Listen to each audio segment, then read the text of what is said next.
19. jūnijā Aglonas novada domē tika sasaukta Finanšu komitejas sēde. Finanšu komitejas sēdē viens no skaļākajiem jautājumiem bija ziedotāja Artura Gražuļa iesniegumu izskatīšana.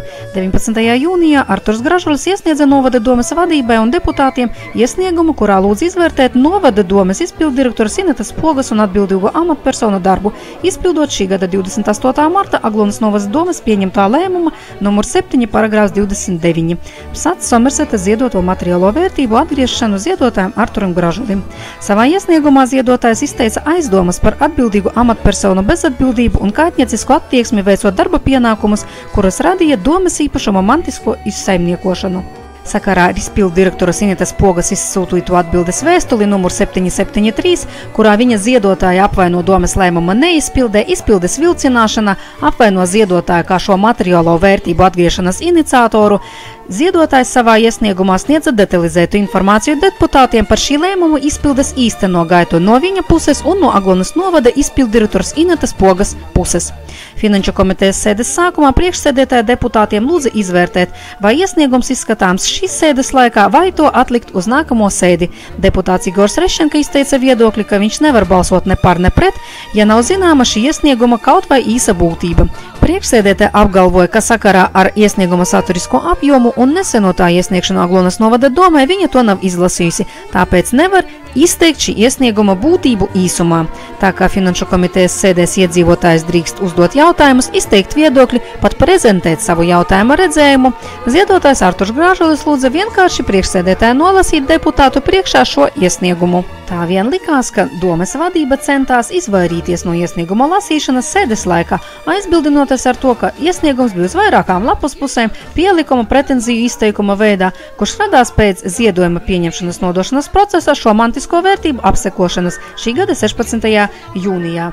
Vērojot sēdē notiekošo, nebija izprotams arī priekšsēdētājas motīvi apgalvot, ka iesnieguma saturs viņai nav zināms, taču vairāk kārt centās izskaidrot deputātiem par to, ka tas ir juridiskas dabas risināms jautājums. Ja iesnieguma saturs nav zināms, kā ir zināma tā tālākā virzība? Kāpēc priekšsēdētāja nevarēja īsi un kodolīgi izskaidrot deputātiem šī iesnieguma būtību, vai arī lūgt pašu ziedotāju īsi un kodolīgi izskaidrot savu pretenziju vai arī savā iesniegumā teikto prasību? Tā vien šķita, lai izvairītos no atbildības un iesnieguma lasīšanas deputātu priekšā, juristi, kura bija atbildīga dokumentācijas sagatavošanā šajā jautājumā, sāka aizvainot iesnieguma iesniedzēju, uz ko deputāts Igors Rešenko aizrādīja juristē, ka viņas izteicieni ir cieņas neizrādīšana klātesošam iedzīvotājiem, jo pašvaldība strādā iedzīvotāju labad.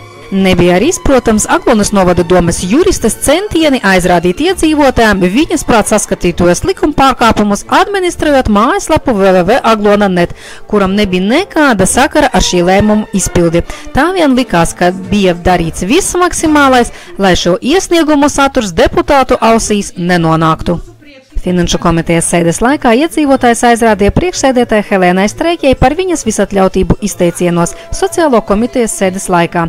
Kad ne Helēnas Streikes vadītāja sociālo komitejas sēdē, viņai kā klātesošai bez rokas pacelšanas un vadītāja atļaujas, iejaucās iedzīvotājs Elizabetes Viļumas uzdotajā jautājumā un nievājošā formā piedāvāja cauri Elizabeti Viļumu klāt neesošajam Arturim Gražulim pārņemt pludmalē esošo ūdensplosta apsaimniekošanu.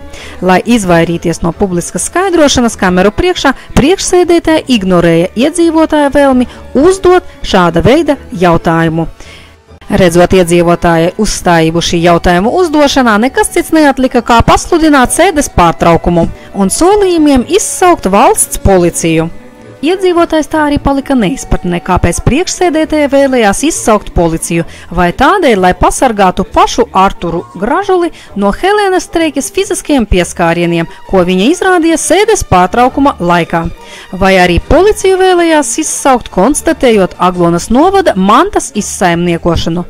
Kā notika priekšsēdētājs izvairīšanās no domes vadībai nepatīkama iesnieguma lasīšanas, sava vadības krēsla piedāvāšanas iedzīvotājiem Arturam Gražulim, lūgumu šī iesnieguma izskatīšanu nefilmēt un citu, kā arī ko tad īsti lūdza savā iesniegumā ziedotājs, skatieties video materiālā no Finanšu komitejas sēdes.